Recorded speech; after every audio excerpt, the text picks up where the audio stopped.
औसतन कमाई 3000 रुपये से अधिक है। चौंकने का मतलब ये भिखारियों की कमाई आपको बताई जा रही है, न कि किसी कारपोरेट सेक्टर के रोजाना होने वाले कमाई की बात आपसे की जा रही है।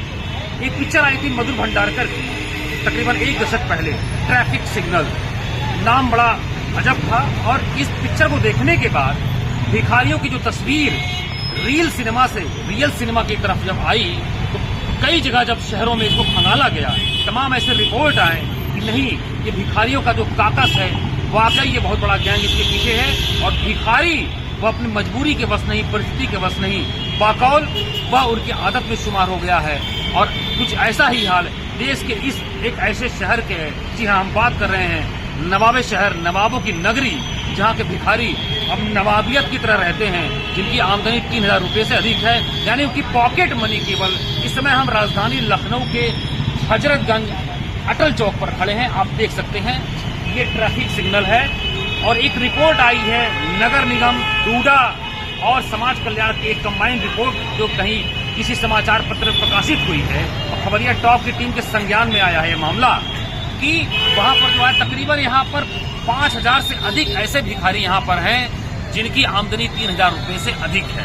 और ऐसे में यही नहीं, लखनऊ वासी जो विभिन्न ट्रैफिकों पर रुकते हैं और तमाम ऐसे एरिया पे जहाँ रेलवे स्टेशन है, बस अड्डे हैं, जहाँ लोग यात्री आते जाते हैं, पार्कों के आसपास घूमने जो जाते हैं, वहां पर लखनऊ वाले केवल एक दिन में ऐसे भिखारियों को 60 से 65 लाख रुपए अपनी जेब से बिना कुछ जाने बुझे उनको भिक्षा के तौर पर दे देते हैं। आइए हमारे साथ बातचीत करने के लिए है हमारे वरिष्ठ सहयोगी हैं करमवीर।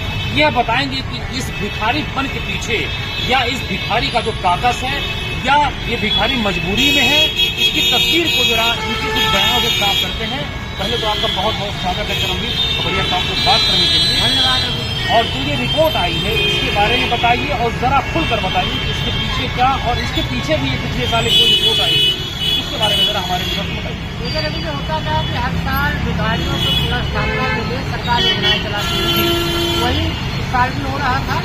और जब लखनऊ में कराया गया सर्वे तो पता चला यहाँ पे तो सरकार मान दिया, यहाँ पौधे 3000 की कमाई है उनकी, लगभग 5300 के आसपास यहाँ भिखारी मिले।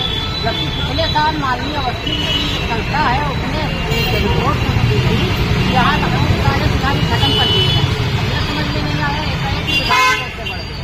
अब आप इसी का अंदाजा लगा लीजिए, अगर राजधानी लखनऊ में 3000 भिखारी है तो बनारस बहुत बड़ा धार्मिक जगह है, आगरा टूरिस्ट प्लेस है, मथुरा है, अयोध्या, वहाँ अगर यहाँ 11 लाख है इनकम तो वहाँ तो करोड़ों में टर्नओवर होगा।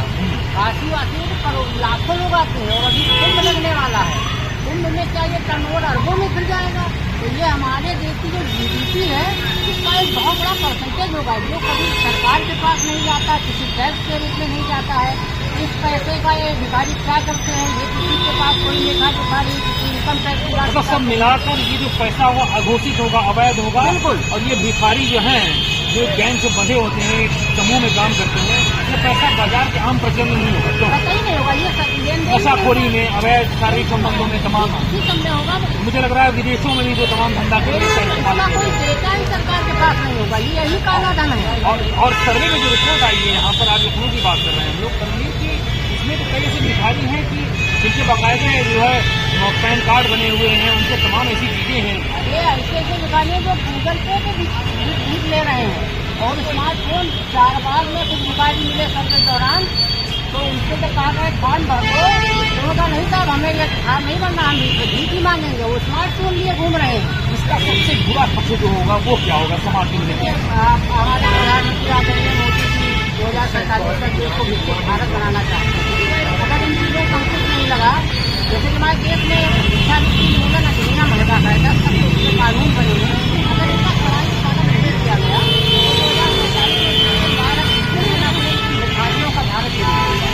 युवा नस्ल है जो बेरोजगार है, बड़ी बच्चे हैं, बहुत बड़े भविष्य जिनको कहा जाता है, हमारी जो बच्चे हैं 5 साल 8 साल, आप देखेंगे इसी सिग्नल पे, हनुमान सेतु पे, और सबसे ज्यादा चारबाग और पॉलिटेक्निक ये हब है। अगर आप देखिए पॉलिटेक्निक था जिससे पकड़ते हैं रेलवे स्टेशन, तो वहाँ आपको महिलाएं और बच्चे यही मिलेंगे आपको भीख मांगते हैं।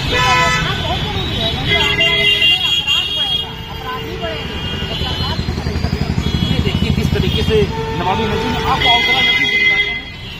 भिखारी युवा है, ये देखिए किस तरीके से यहाँ पर ये भिखारी जो है दाढ़ी बढ़ाकर अधेड़ उम्र का है, देखिए कितने बिंदास तरीके से लेटा हुआ। ऐसे तमाम भिखारी आपको बिल्डिंग के आसपास दिखेंगे और ये सोच सकते हैं कि जो भिखारियों का जो यह नवाबों के शहर में जो ये इनकी दस्तक है, जो इनका एक रहन सहन है, वह भले ही दिखने में बड़ा गंदा लग रहा हो, बड़ा कुरूप लग रहा हो, बड़ा वो, लेकिन जैसा करमवीर ने बताया, ये अगर ऐसे ही बदस्तूर यह भिखारी प्रथा जारी रही तो यह आने वाली युवा नस्ल को एक तरीके से कर्महीन बना देगा और निष्क्रिय बना देगा। तो यह अभी से सरकार को, शासन को, प्रशासन को इस बारे में चेत जाना होगा कि नवाबों का जो शहर जो अपनी गंगा नदी तहजीब के लिए जाना जाता है, वह कहीं न कहीं आगे चलकर भिखारीपन के लिए, भिक्षावृत्ति के लिए जाना जाए, वो भी नकारात्मक रूप से। तो यह बहुत ही एक समाज के साथ एक गंदा मजाक होगा। खबरिया टॉप की टीम के साथ बने रहिए। मैं कुमार रवि, हजरतगंज अटल चौक से कैमरा पर्सन सचिन के साथ।